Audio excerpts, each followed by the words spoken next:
August 6, 1945, morning, Hiroshima. A man named Tsutomu Yamaguchi is hurrying to the train station.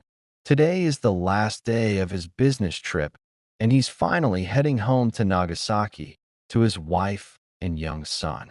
But near the office, he suddenly remembers he's forgotten his ID stamp and turns back for it.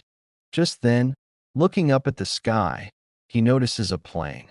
Within seconds, the world around him turns blindingly white, then black.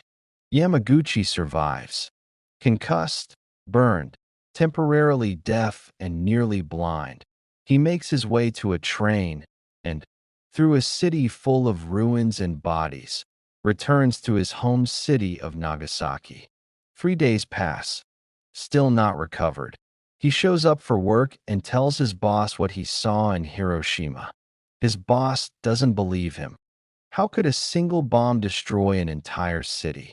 And at that exact moment, the window behind him lights up just as blindingly.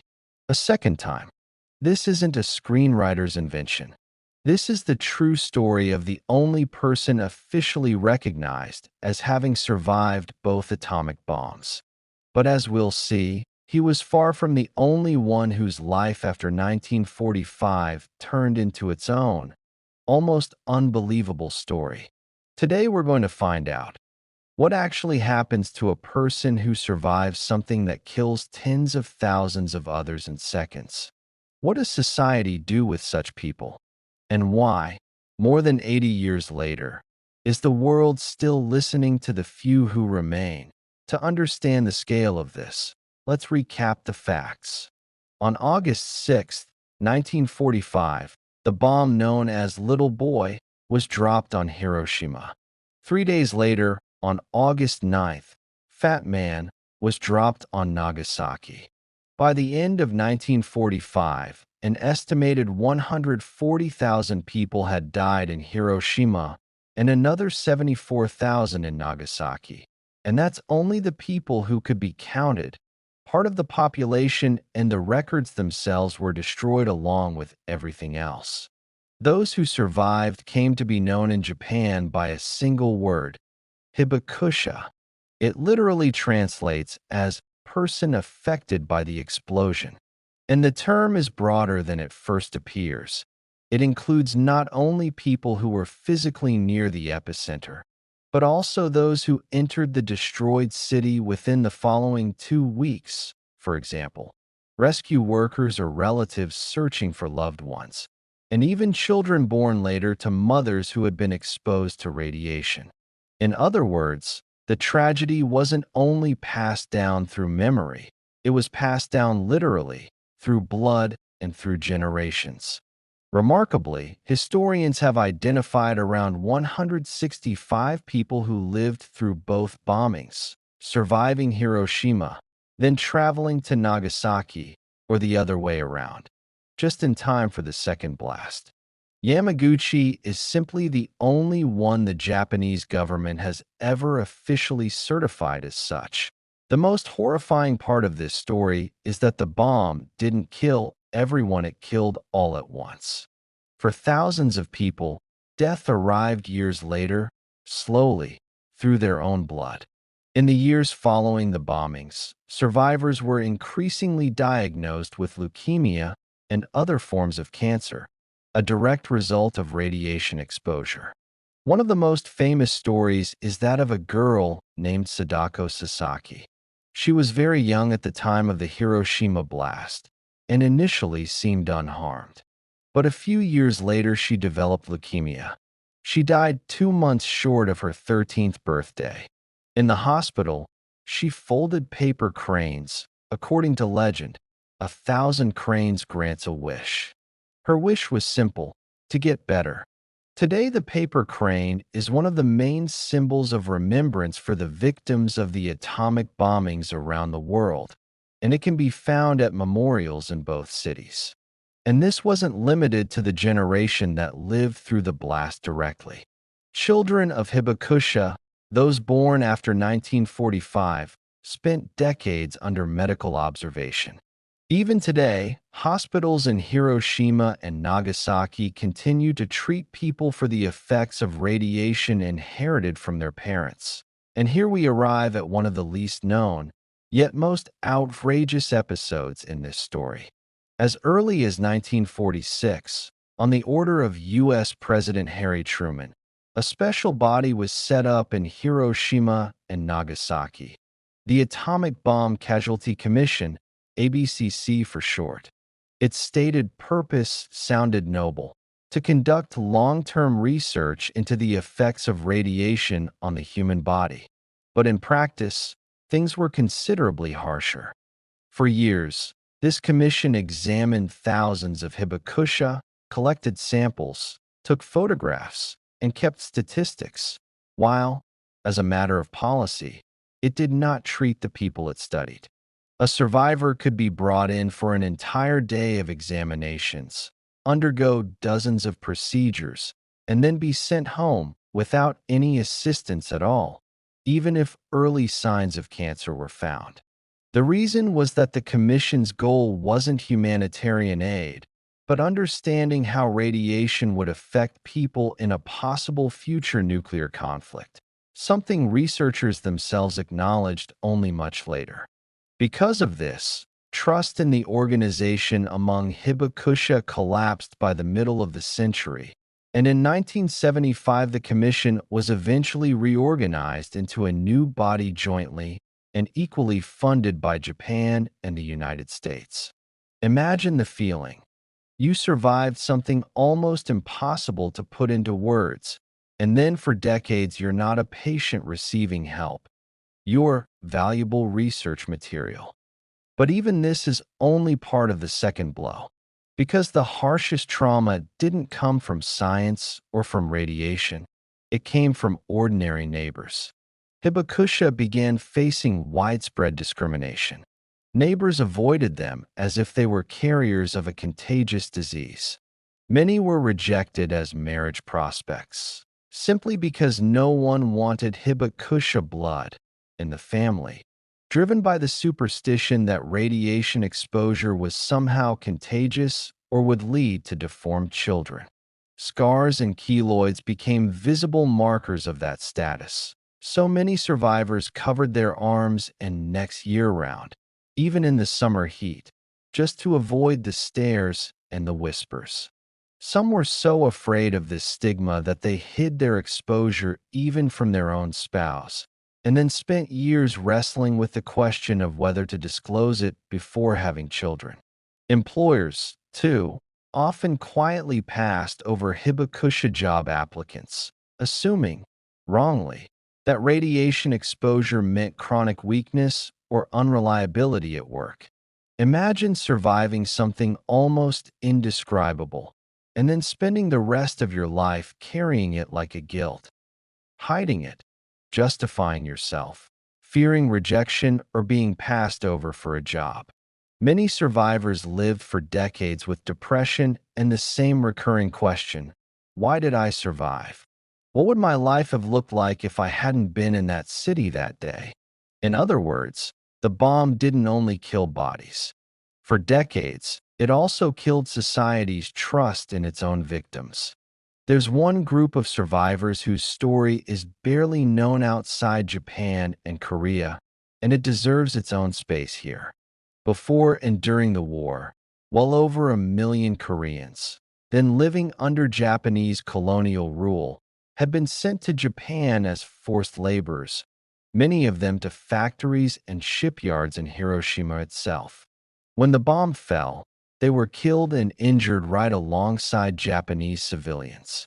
It's estimated that roughly 1 in 7 victims in Hiroshima was of Korean descent, and tens of thousands of Koreans are believed to have died in the two bombings combined. Those who survived faced something almost unimaginable: double discrimination.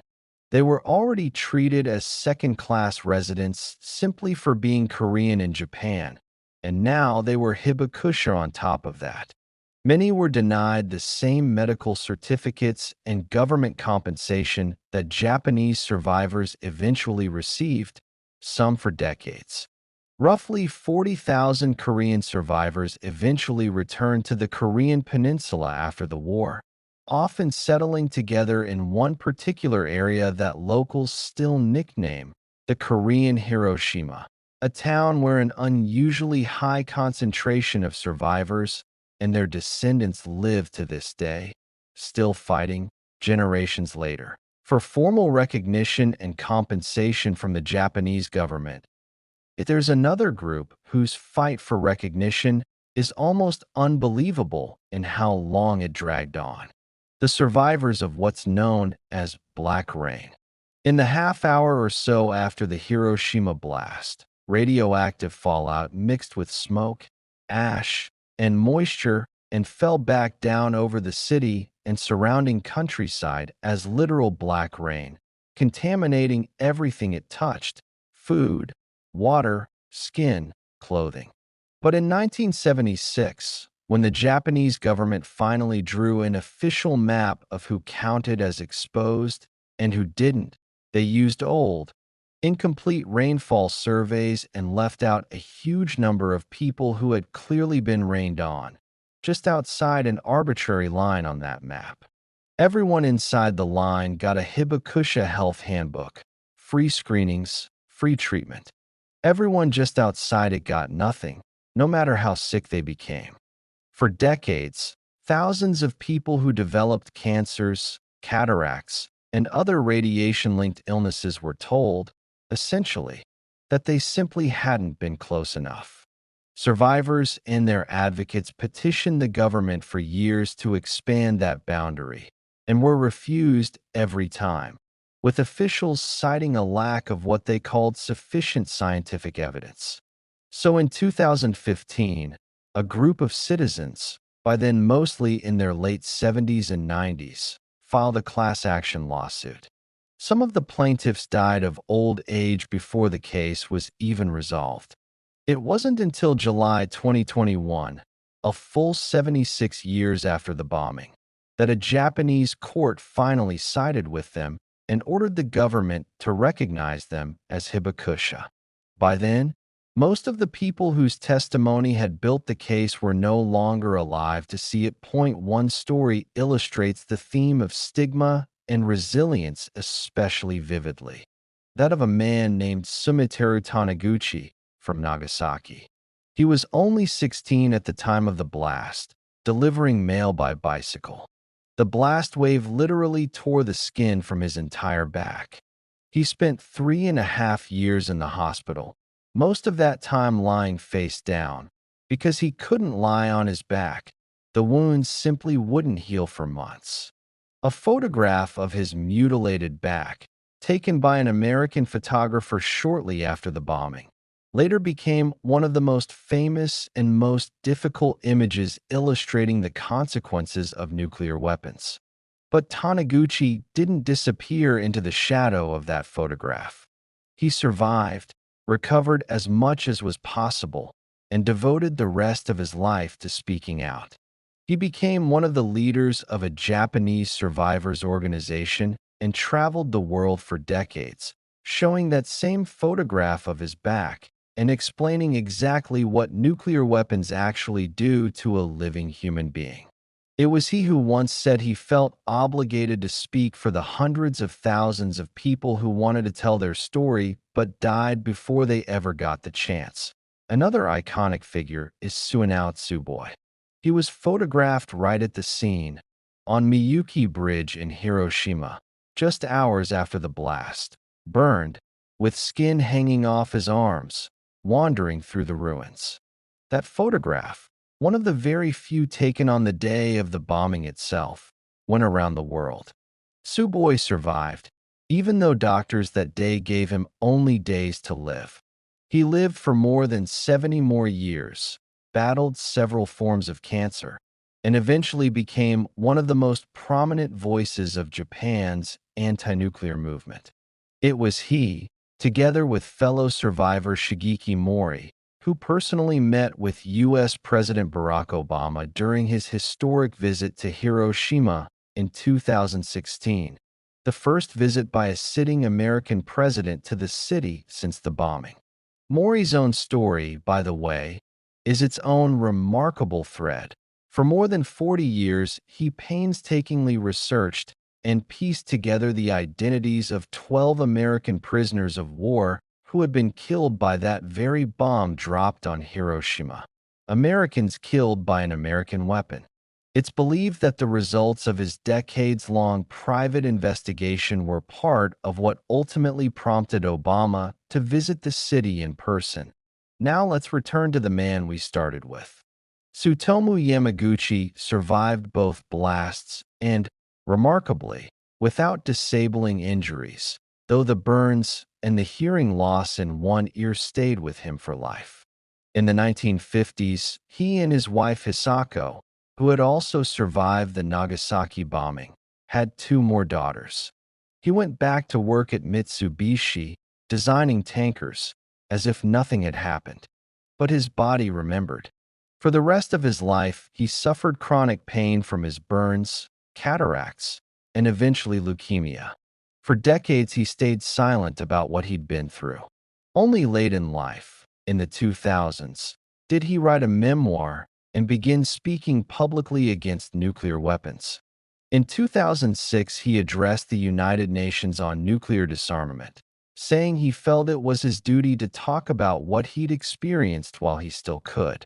The Japanese government didn't officially recognize him as the only person confirmed to have survived both bombings until March 2009, 64 years after the events. He died at 93 from stomach cancer, having lived 65 more years after those two flashes of light. In 1956, scattered groups of survivors across Japan came together to form one large organization, Neon Hidankyo, literally the Japan Confederation of A and H-bomb sufferers organizations. Their motto was simple and blunt: no more Hibakusha. For decades, this organization collected thousands of personal testimonies from survivors, sent delegations to the UN and international disarmament conferences every year, and demanded compensation and recognition from the Japanese government. Their work rested on a simple but powerful idea. If the whole world could hear just how horrifying nuclear weapons are, not in abstract megatons, but through the stories of real individuals, that might be the only truly reliable safeguard against their ever being used again. And in October 2024, nearly 70 years of that work received the highest possible recognition, the Nobel Peace Prize.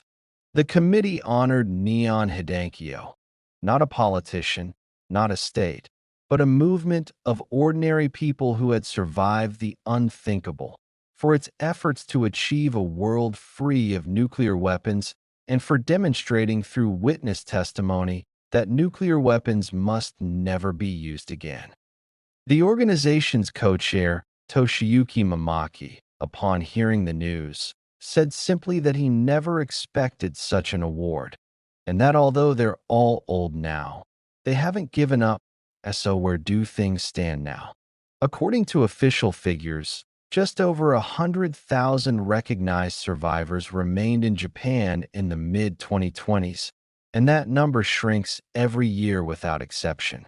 The average age of these people has long since passed 80. That means one thing: the generation of living witnesses to the most terrifying weapon ever used by humans against other humans will be gone entirely within just a few more years. And here's why their message still matters right now, not just historically.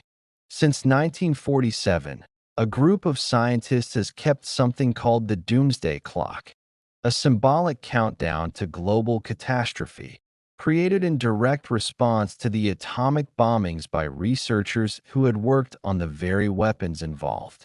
In January 2026, that clock was set to 85 seconds to midnight, the closest it has ever been in nearly 80 years of existence, closer even than at the height of the Cold War.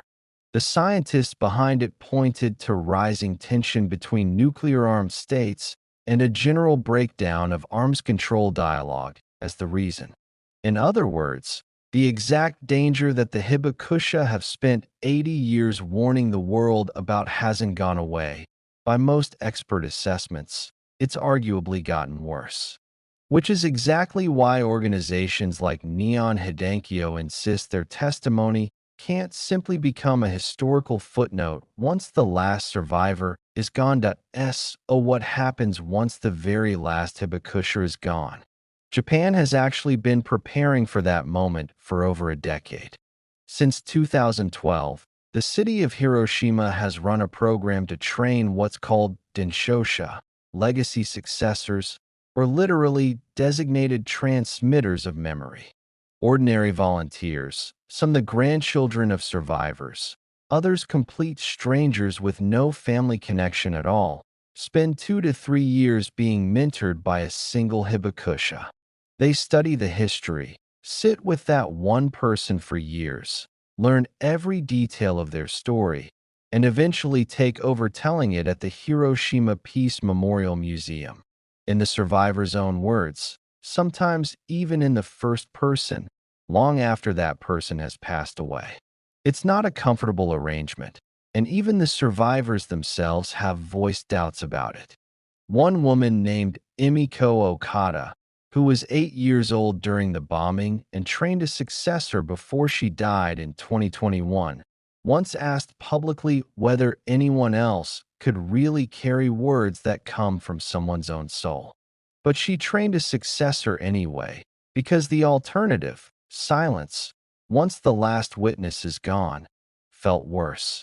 Today there are hundreds of these legacy successors, most in their 40s and 50s, essentially volunteering to spend years carrying someone else's worst day, so the story doesn't simply end when they do. The story of the Hibakusha isn't only a story about destruction. It's a story about how the human body tries to heal in places where healing seems impossible. About how a society can spend years fearing and rejecting the very people who needed its support the most. And about how trauma, silenced for decades, can eventually become one of the most powerful voices for peace this world has ever heard. Soon there will be no one left who remembers that morning firsthand, which is exactly why every recorded testimony matters more with each passing year. If you're curious which event we should cover next in this What Happened To series, let us know in the comments. And of course, subscribe so you don't miss it.